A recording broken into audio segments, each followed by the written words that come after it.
Assalamualaikum warahmatullahi wabarakatuh.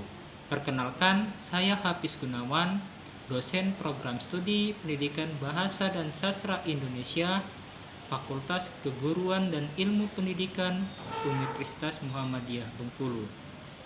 Latar belakang saya S1 Pendidikan Bahasa dan Sastra Indonesia, S2 Pendidikan Bahasa Indonesia. Pada kesempatan kali ini, izinkan saya menjelaskan pernyataan diri dosen dalam unjuk kerja Tridharma Perguruan Tinggi, disingkat DPP UKT PT, sertifikasi dosen tahun 2024 bidang pengajaran. Pada mata kuliah ini, saya menggunakan teknik DIA, Delivery, Interaction, dan Assessment. Delivery dalam hal ini bagaimana proses pembelajaran kepada mahasiswa. Interaction merupakan dosen dengan mahasiswa. Assessment, penilaian akhir mahasiswa secara terstruktur dan objektif. Pada pernyataan DPP UKT PT ini, saya menjelaskan mata kuliah yang saya ampuh perencanaan pembelajaran. Mata kuliah ini merupakan mata kuliah wajib program studi Pendidikan Bahasa dan Sastra Indonesia 3 SKS pada semester 4. Capaian mata kuliah ini, yang pertama, menguasai konsep dasar perencanaan pembelajaran. Yang kedua, pengembangan prinsip pengajaran. Yang ketiga, menguasai konsep dasar silabus. Keempat, menguasai penyusunan RPP, perencanaan pelaksanaan pembelajaran. Kelima, menguasai perencanaan materi. Keenam, menguasai perencanaan media pembelajaran. Ketujuh, menguasai penilaian LKPD, lembar kerja peserta didik. Luaran yang diharapkan pada mahasiswa di sini yaitu mahasiswa mampu membuat bahan ajar terdiri dari RPP, materi, bahan ajar, dan LKPD. Rujukan dari mata kuliah ini saya menggunakan perencanaan pembelajaran bahasa sastra Indonesia dan daerah karya Sularsi Ningsih. Yang kedua, perencanaan pembelajaran karya Farida. Ketiga, perencanaan pembelajaran karya Mukminah.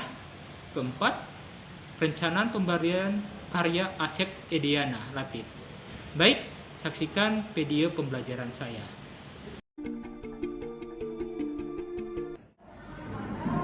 Assalamualaikum warahmatullahi wabarakatuh. Waalaikumsalam warahmatullahi wabarakatuh. Apa kabar? Baik. Baik, sebelum kita mulai sesi kali ini,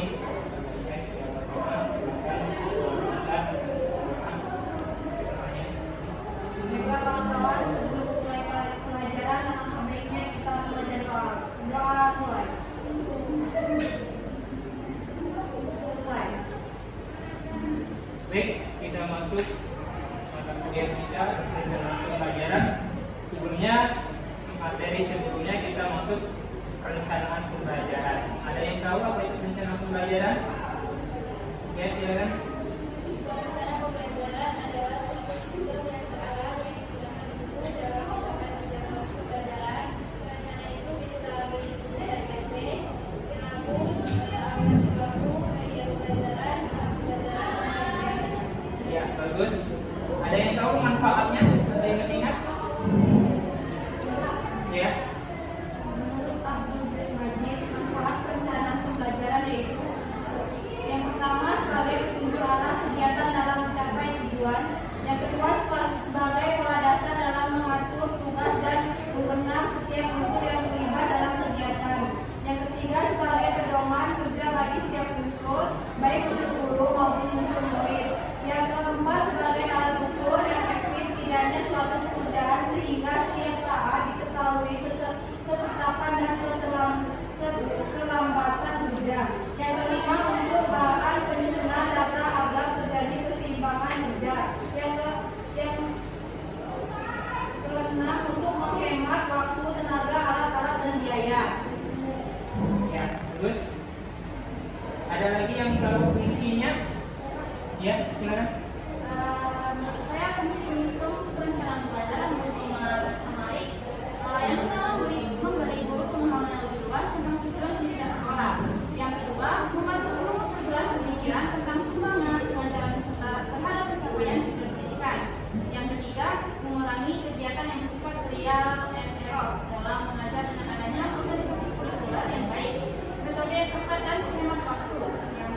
murid-murid akan menghormati guru dengan sungguh-sungguh, mempersiapkan diri untuk mengajar sesuai dengan harapan-harapan mereka. Yang terakhir, memberikan kesempatan bagi guru-guru untuk memajukan pribadinya dan perkembangan profesionalnya. Itu adalah perencanaan pembelajaran. Kita lanjut ke materi selanjutnya, yaitu pengembangan sistem pembelajaran. Di mana pengembangan sistem pembelajaran ini merupakan sistem pembelajaran tadi suatu proses sistematis dan logis untuk mempelajari problem-problem pembelajaran agar dapat mengerjakan yang teruji validasinya dan praktis bisa dilaksanakan. Nah, di sini kalau kita lihat tentang pengembangan sistem perencanaan, kurikulum-kurikulum yang selama ini itu berubah-berubah.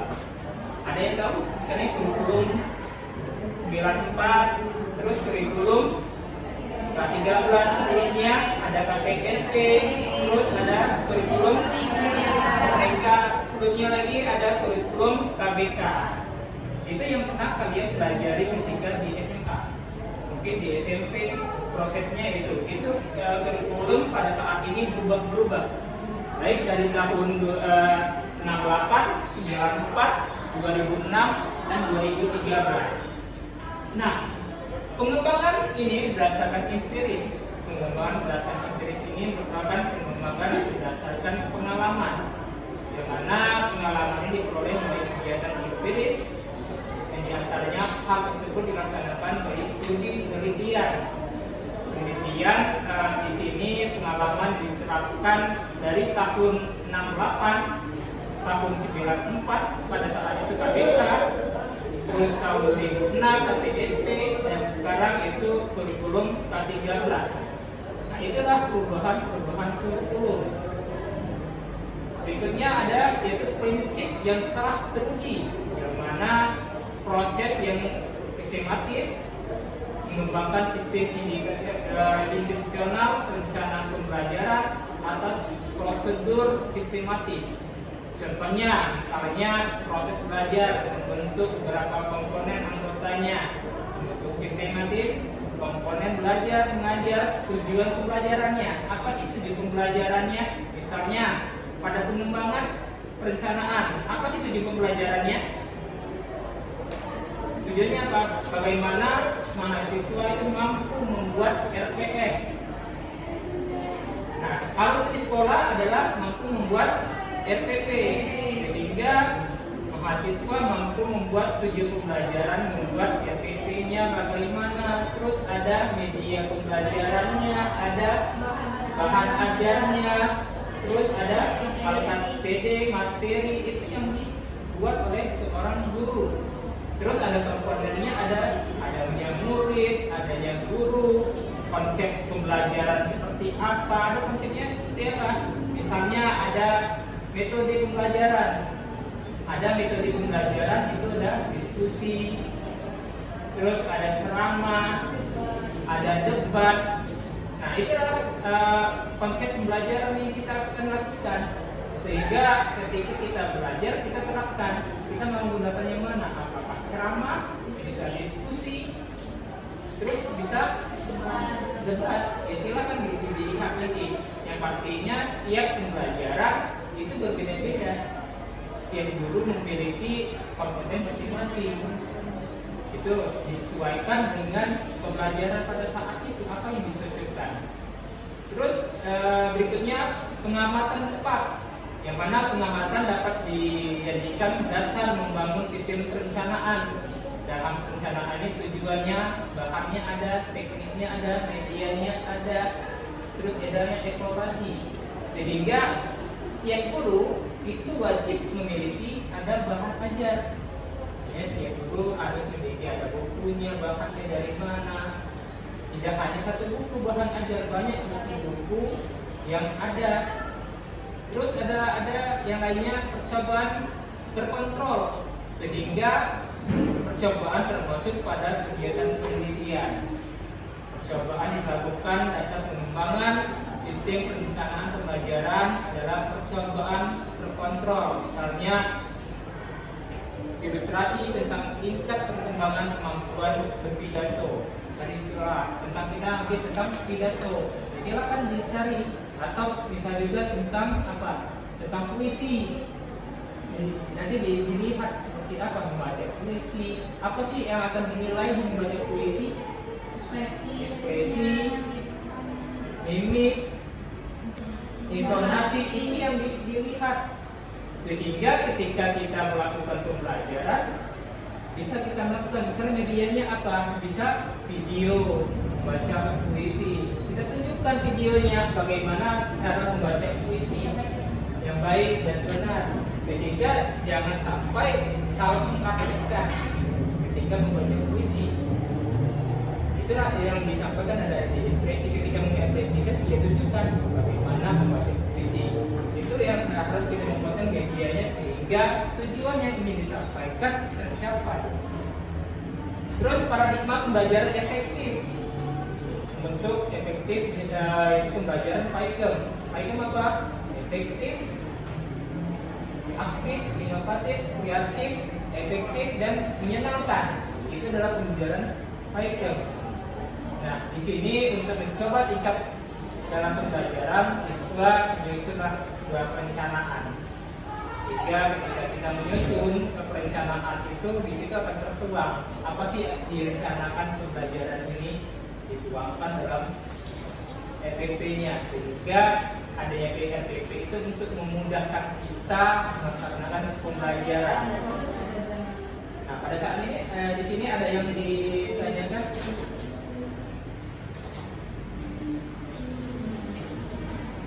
Ada yang pernah membuat RPP? Pernah lihat RPP 2013?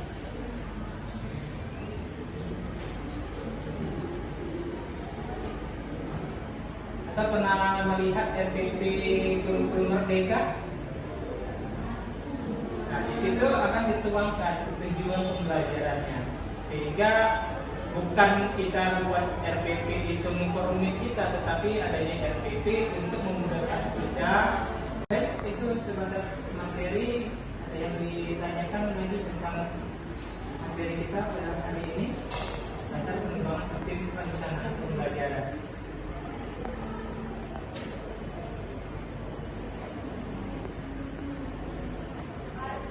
Ya. Kan tadi kan dalam informasi pembelajaran itu kan banyak kurikulumnya, ada yang K13, kurikulum Merdeka dan sebagainya. Yang menurut Bapak tuh kurikulum mana yang lebih layak dan tepat dipakai di negara agar pendidikannya maju dan lebih baik? Ya, kalau dasar kurikulum setiap ini kan zamannya. Ketika sekarang adalah kurikulum Merdeka, di mana hasil yang disampaikan tadi bagaimana kurikulum ini diambil. Tidak semata-mata kurikulum ini tiba-tiba jadi kurikulum Merdeka. Ada hasil kajian penelitian. Jadi kalau untuk saat ini yang diterapkan yang paling cocok, yang paling bagus adalah kurikulum Merdeka. Sehingga bagaimana kurikulum Merdeka ini bisa mengekspresikan kegiatan-kegiatannya lebih berluasa lagi. Tetapi ada yang menilai kurikulum ini akan membahayakan. Tapi kalau dikaji lagi berdasarkan penelitian, ini untuk mempermudah sehingga proses pembelajarannya berbeda dari kurikulum sebelumnya. Kurikulum 2013 itu bukan tidak baik, tetapi bagaimana kurikulum ini akan lebih mudah lagi untuk pada saat ini. Inilah yang dicocokkan sehingga kurikulum Merdeka ini lebih baik saat ini. Dan berikut pertemuan kita pada hari ini kita ada yang bisa menyimpulkan apa itu pengembangan sistem perencanaan, pengembangan tentang kurikulum Merdeka. Baik, dari kurikulum di sini kita mempelajari ada kurikulum 68, 94, 2016 itu KTSP, kurikulum 13 dan K13. Ini kurikulum yang sudah berjalan pada saat ini, yang pada saat sekarang yaitu kurikulum Merdeka. Dan mudah-mudahan dari kurikulum ini kalian bisa melihat apa sih perbedaan dari kurikulum ini. Itu saja materi kita pada siang hari ini. Saya akhiri. Wassalamualaikum warahmatullahi wabarakatuh.